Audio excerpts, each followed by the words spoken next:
Lexus RC 350 has amazing headlights, and actually all the Toyotas do in Lexus cars. They have nice automatic features. You can see that it has automatic high beams. It does pretty good when it comes time to lower the high beams, like when it sees other lights coming or tail lights in front of you at a certain distance. It sometimes gets confused with street lights and other reflective objects, but not normally. It's only happened a couple times.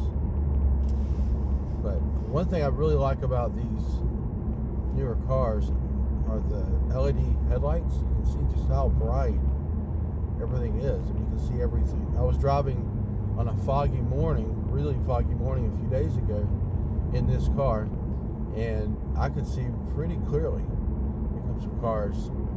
Yep, there go the automatic high beams have dropped, and we'll see how it comes back up.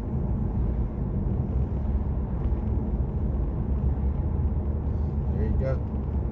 Even though we have, oh, there you go. You got fooled by those lights ahead. So just dropped my lights again unnecessarily, and then they come back up. That's not too bad. So if you have street lights, you got good or better lighting anyway on your road surfaces. So pretty good, pretty nice feature. It's been around for a while. It's not really that remarkable, but it is one of the things that makes me think I need a newer car, or at least a car with LED headlights. And this is my normal morning commute. So this time of year, I'm doing the commute well before sunup. So it'd be really nice to have this kind of visibility every morning. One thing I like about this RC 350 is sport mode.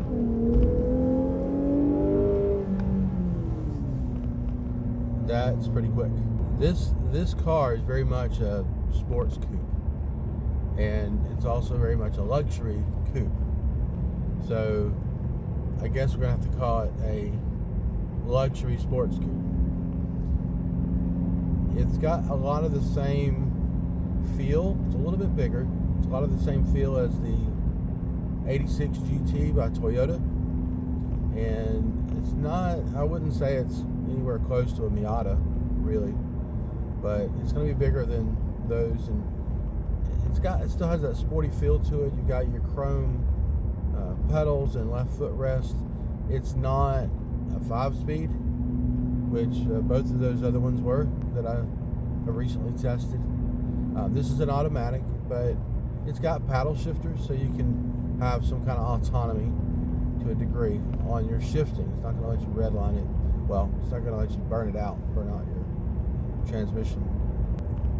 It also has eco mode, which is going to help you be more fuel efficient. And you're still operating with the 3.5 liter V6, so you got plenty of power, whatever mode you're in. It's got snow mode and so on. Keep in mind, this is a rear wheel drive vehicle, and you can really feel that. It also has rear steering assist, which means your rear tires are actually turning a little bit with you. Especially, you can notice this when you're in tighter areas, like coming out of your driveway or parking lot, parking spaces, things like that. You're going to feel that back end moving with you in your favor. Sometimes that's kind of helpful. We're not listening to it right now, but the Mark Levinson sound system is amazing. I believe this one has about 17 speakers, and that's a lot. It's not overpowering, so you're not rattling. The car doesn't rattle, but it's very powerful. So it's well seated, these speakers, and well balanced audio. It's kind of hard to explain, but you have to ride in it, and even the video's audio would not pick it up very well, so we're not even going to try it. But it's a very good sound system, and we have enjoyed it quite a lot. I like these touch lights as well. You just basically touch the surface and it comes on. That one, and kind of do it like that. When you do this one also comes on in the back, so kind of together like that. These are just really nice touches. You're not fiddling around with little switches and stuff that you can't find.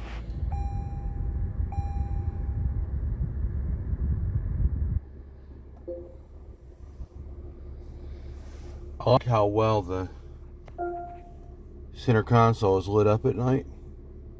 Actually, this is early morning, but a lot of us spend a lot of time in cars in low light, especially over the winter months.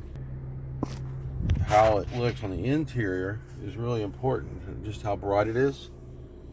All your different gauges, but not too bright because you don't want to be overwhelmed. So I think they've done a really good job with the Lexus interior. You're able to see all your buttons and gauges really well.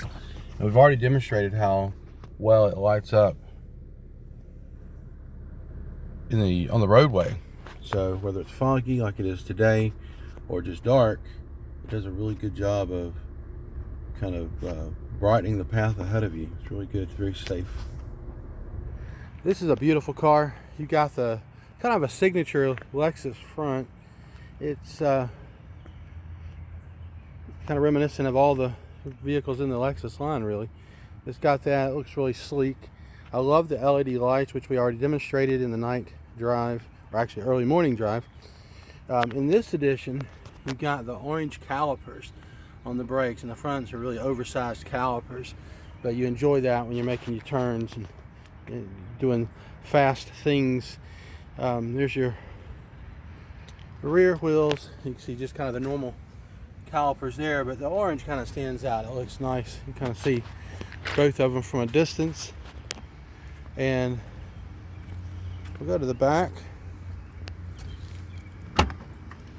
The trunk is really roomy. You can really get a lot of stuff in there. I've got it quite full right now with some shopping and sports gear, lots of water. You kind of see just how much stuff you could put in there. It's quite a good sized trunk space.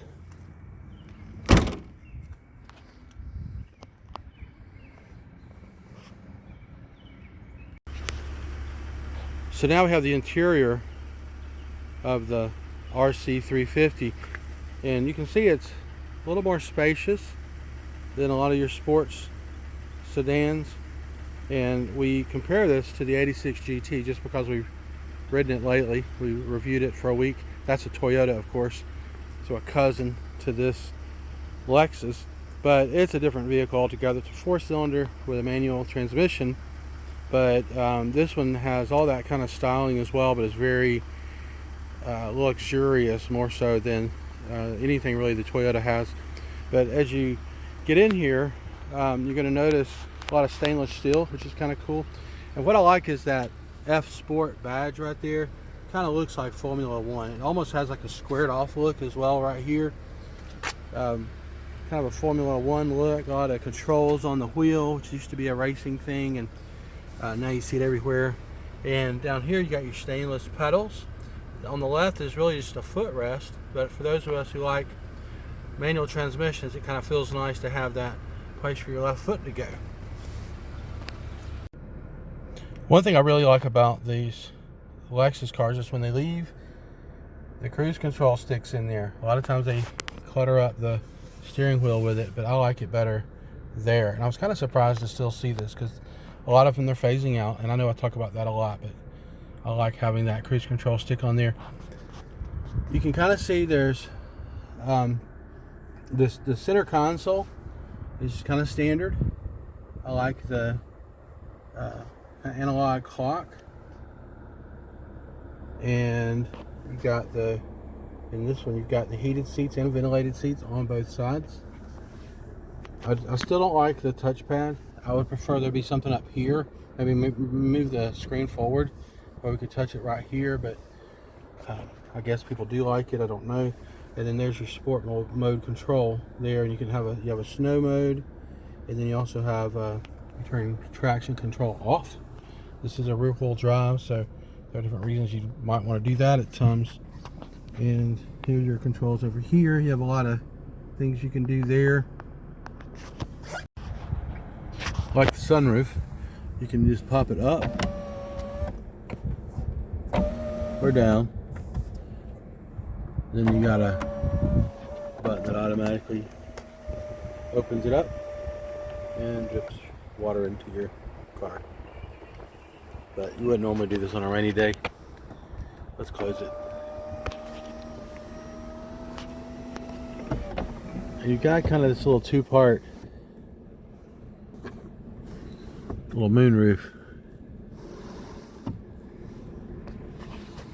Just nice. And you got the little fancy visors that when you go to open the mirror, the light comes on. Does it over here as well for your guest.